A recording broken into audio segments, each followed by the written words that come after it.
सर्वशास्त्रार्थसम्पन्नं सर्वशिल्पप्रवर्तकं नाट्याख्यं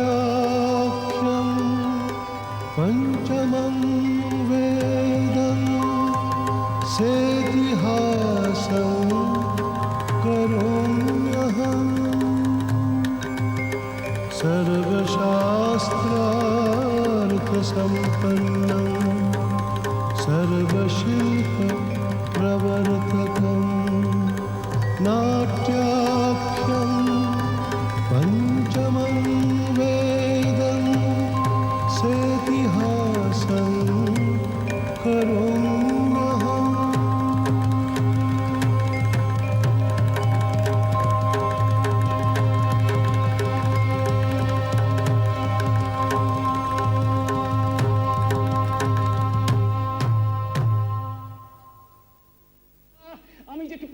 নিষ্ঠুর তার সমস্ত প্রমাণ তোমার কাছে একেবারে প্রত্যক্ষ দেখিয়ে দিতে ইচ্ছে করছে।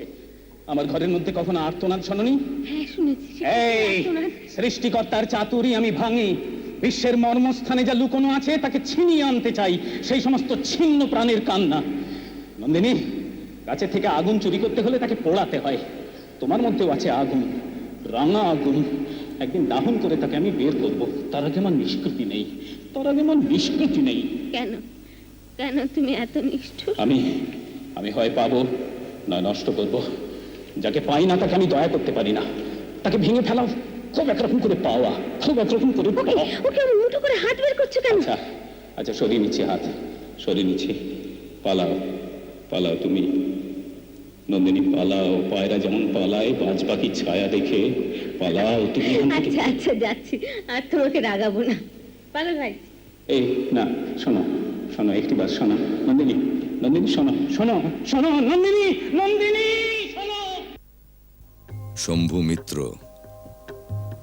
Of him the poet sings, each change of many-colored life he drew, exhausted worlds, and then imagined new. Existence saw him spurn her bounded reign, and panting time toiled after him in vain. Indeed, he changed the course of Indian theatre. He rewrote its history with his revolutionary ideas and radical changes. No longer mere entertainment, his productions were a statement of human values and their relevance to a changing society. His dreams, his philosophy, his ideals, all found expression in theatre. His life was his art, and his art his whole life. Sombhu Mitra strode a colossus on stage and off it, leaving an indelible mark as an actor, director, filmmaker, playwright, writer, and raconteur. He has received the Padma Bhushan, the Kalidas Award, and the prestigious Magsaysay. Sombhu Mitra was honored by the Sangeet Natak Academy not only with its important award, but also as a distinguished fellow. He has been honored with D.Litt degrees from Rani Durgavati University, Jabalpur, and from Rabindra Bharati and Jadavpur University. Vishwabharati has awarded him with the Desikottam.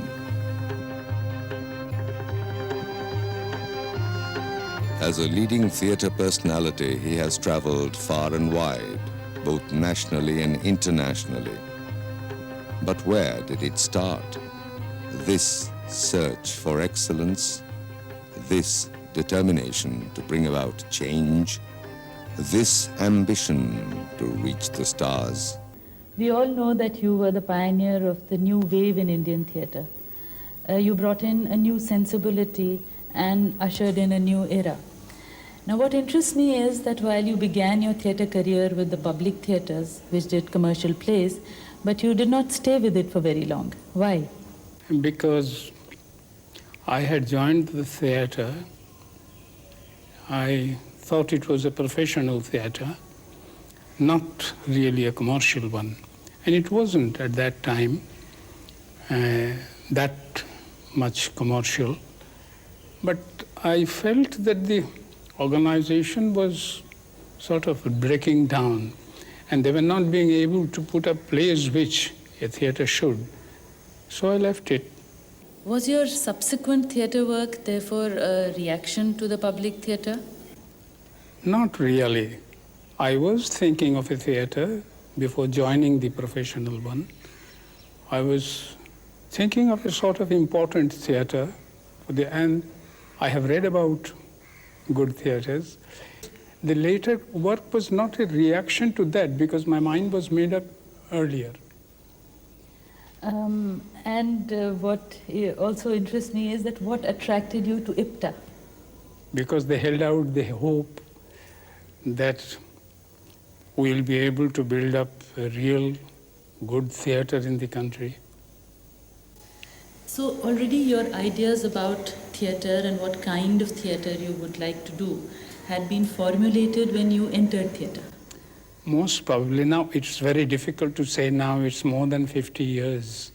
So whatever I say, maybe, just looking back, people idealize oneself, or I don't want to do that. But most probably there was some sort of a vague, though, but there was some idea about a good theatre. And this was on the basis of what you had seen and read? Yes, of course. In 1944, while he was associated with IPTA, Sombhu Mitra jointly directed Nabanno, an unforgettable play by Bijon Bhattacharya. The radical changes he made in the very character of theatre were phenomenal. Nabanno was a pathfinder in the contemporary Indian theatre. Usually when there is a sudden radical change, it meets with a lot of resistance. But your production of Nabanno in IPTA, it was a completely opposite response. People from all walks of life, whether they be intellectuals or the common man, thronged to see this play. And we have also heard that this production was sheer poetry. Now, could you tell us something more about it in the context of also what poetry could mean in theatre, when we say that there was poetry in this theatre? Yeah, that is very difficult to say, to put in words, because the poetry of the theatre happens on the stage. It cannot be explained in words. And if it could be explained in words, then it was not necessary to have theatre at all. The whole thing could be written about or talked about. But there is another thing, that the people being ready, it only shows that the audience was ready, but the theatre workers were not. I have also been reading that the theatre public of the time had got quite, saturated with the kind of plays which really did not deal with their lives and did not talk to them in their language. So I think it was also that kind of response, because this particular production that you did had a extremely innovative form. Nothing like that had happened before. Yes, the form was very different, but the beautiful part of it was most of the people, they didn't notice that there was such a change in the decor. They took it for granted. The way they took it, that was important. The sackcloth, for example, and the cottage of a farmer, a patient, or the charitable dispensary. It was just written charitable dispensary with a chair or two and a table, and people accepted it as the real location. We didn't need to put up sets. That is something which I felt was very important. They wanted to know about the human beings in the play, not the sets. Shambhu, is this the exact replica of the Nabanno set design? No, it's not. It's only that part which was on the revolving board. Uh-huh. You have to imagine the rest. For example, the proscenium which is here. I see. And right up to that end. And the teaser which is hanging here, covering the top of the set. that you have to imagine. This is the sort of speeches which were on the board. And here, you know, when those destitutes begged, they actually, it was not simple begging, they wailed. They wailed for kanji. Phandao ma, phandao, they said. The water that we boil the rice with, and then later we throw it away. That kanji they wanted. They didn't dare to ask for rice because rice was too dear at that time. So imagine that these are the destitutes. There is a clang of the bell from the langar khana. They all run out to get their khichdi. And one old man who's lying here, he cannot get up and go. He in his dying, trembling voice says that you all go back to the village. There is no other way to live. That sort of thing. And the board starts revolving and the lights go off. In this darkness, all of us used to wail from behind that Phandao, Mago, Phandao, Baba, Phandao, Ketedao, Baba. And the board came to the next set and lights went up. If there is any poetry in it, then it is poetry. It was poetry of that agony that we all felt, not only the destitutes. And then this next scene, this is the charitable dispensary. There was no, what you say, chala kala, was no, nothing of that sort, no pretension. It was just written there, simply stating that this is the charitable dispensary, and people believed it. They took it at that because they didn't want to know what a charitable dispensary looks like. Perhaps they have seen enough.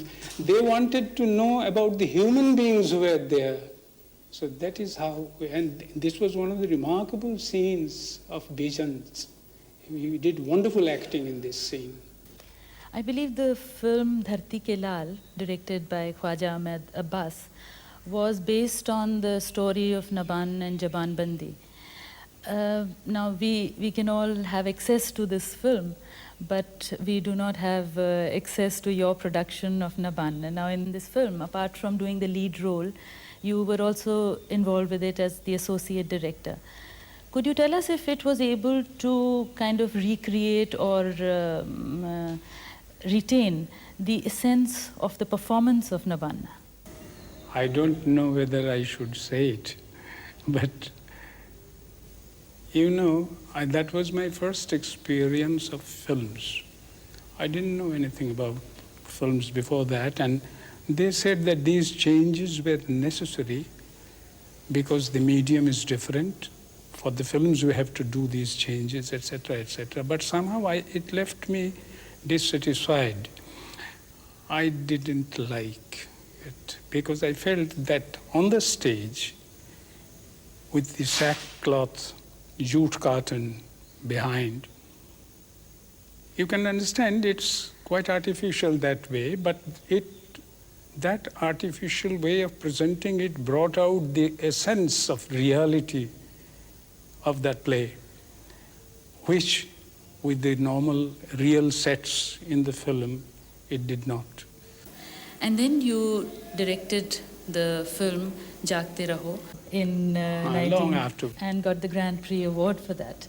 Now, you know, sort of from seeing the film, one can see that you also acquired complete mastery over that medium, just as you had in theatre. Thank you. Now, what one wonders is that having worked there on these 2 or 3 projects and maybe even more, what made you decide to come back to theatre, leaving the glory and the glamour of the film world?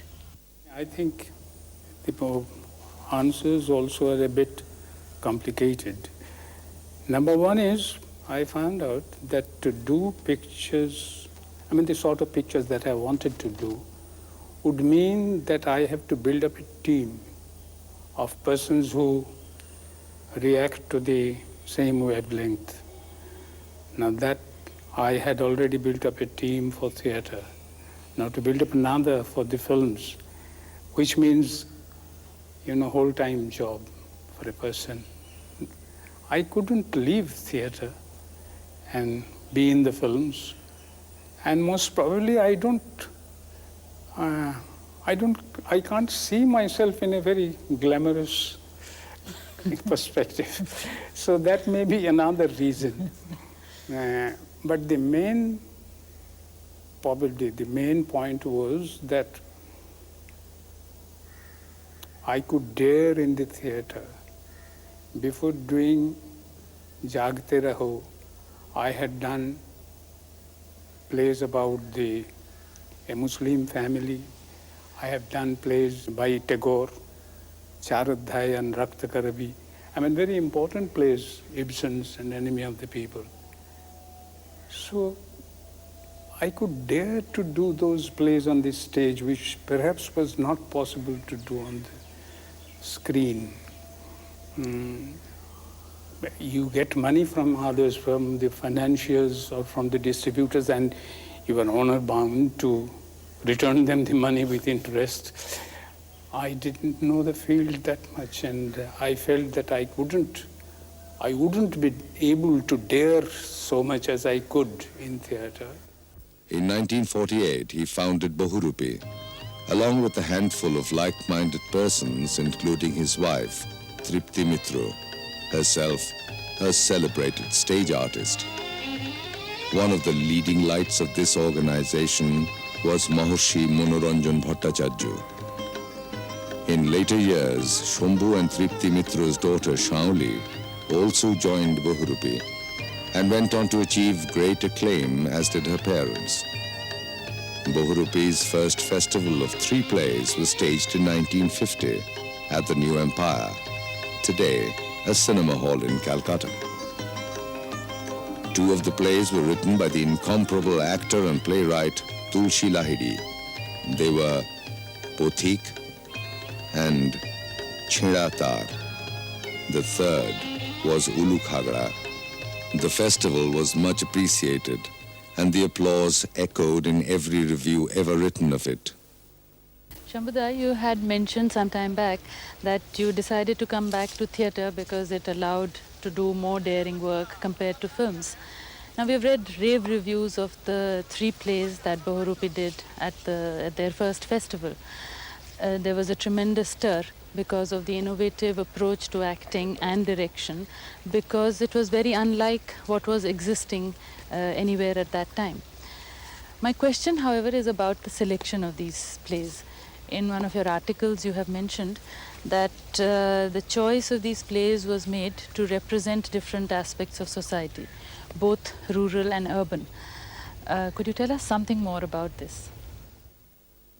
Actually, why we thought about it. You know, after the Britishers came here, there has grown a sort of dichotomy within our society. The persons who know English and the persons who do not know English. And the persons who know English, they feel no end of themselves and feel the others to be very contemptible. So we wanted to bridge that gulf, somehow to find out a language which would appeal to all of the persons, I mean rural as well as urban. Naito, you can see the burgeoning middle class of today is trying to eat up most of the national cream, not leaving any for the others. So that somehow we have to do it. We have to have an integrated society. And that was the first step. We tried to do it, but couldn't do it as much as we wanted to. And also, while I'm not talking about how the society has changed and how these tendencies have only grown by today, but that do you feel that this attempt was ever made again in theatre by anybody else? I don't know whether others have done it, but to me it was very important because I wanted to find that center of the society which actually holds the whole society. As a matter of fact, I know the society is never one complete whole with, very defined contours. It's always something like a gaseous state of the stellar world. Somewhere it has crystallized in planets or stars, and somewhere it's just gas. But when something important happens in that society, there comes a point when you get the center of the society. I was in search of that center from where I can speak to all of the people here, went from the same platform. Shambhu Mitra's selection of Charodhyay for his next production illustrates his belief that theatre is an expression of human values and should therefore be socially relevant. In 1951, he adapted this novel of Rabindranath Tagore for the stage and gave one of his most outstanding performances. শেষ কথা শুনি তোমার মুখে কি বলবো বলো বলো যে তুমি আমাকে ভালোবেসেছো বেসেছি বলো যে আমি যে তোমাকে ভালোবেসেছি সেই কথা তোমার মনে থাকবে আমি যখন থাকবো না তখনও আবার বলছি অন্তু কিছু নাও আমার হাত থেকে নাও নাও আমার এই গলার হাত কিছুতেই না কেন অভিমান হ্যাঁ হ্যাঁ অভিমান এমন দিন ছিল তখন যদি দিতে প্রথম গলায় আজ দিলে পকেটে অন্নাভাবের গর্তটার মধ্যে আমি ভিক্ষে নেব না তোমার কাছে না আমাকে সঙ্গিনী করে লোভ দেখিও না এলা অনেকবার বলেছি আমার পথ তোমার নয় তবে সে পথ তোমারও নয় ফিরে এসো অন্তু অন্তু নিশ্চয় যেন তুমি চলে গেলে এক মুহূর্ত আমি বাঁচবো না তুমি ছাড়া আর কেউ নেই আমার আজ যদি বা এ কথা সন্দেহ করো তাহলে একান্ত মনে আশা করি মৃত্যুর পর সে সন্দেহ সম্পূর্ণ ঘোচাবার একটা পুনরায় চলুন আরেকটু দেখো না আমি কোথায় যাচ্ছি আমি কিচ্ছু জানি না আমি তোমার সেবিকা আমাকে ফেলে যেও না চলো না Now this was once again a very unusual choice because obviously this was not a story written for staging. So over and above all several written plays of Tagore, why did you choose this? Because to me at least it was not a case of just choosing a play to show my directorial gimmicks. It was, I wanted to choose a play which was relevant to the time we are passing through, and at that time we thought that it was very necessary because of the terrorism that was there at that time and the sort of organization that is there behind these terroristic activities. So that we think how it throttles the individual's good sense. These are the things which we wanted to bring out, and they were in full measure in this. It was not written as a play, but it was very easy to make it into a play. And then from Tagore to Ibsen, 2 worlds apart. What prompted this kind of move? Because I don't think it could have been due to popularity. It seems that Enemy of the People that you did as Dashchakra was not a popular play even abroad. In fact, apart from Stanislavski's production in Russia, it had not really met much popularity. So what kind of social statement did you want to make at that time when India was almost at the threshold of announcing itself as a democracy? It's very difficult to remember what I did, say about 43 years ago. We felt that it was very necessary. It was necessary. I hope I am not idealizing my past. It is necessary because we felt that in the progression of the human society, sometimes, most of the times, the truth comes through one individual, that very important individual. For example, Marx, he changed the face of the civilization. That way, one single man may be very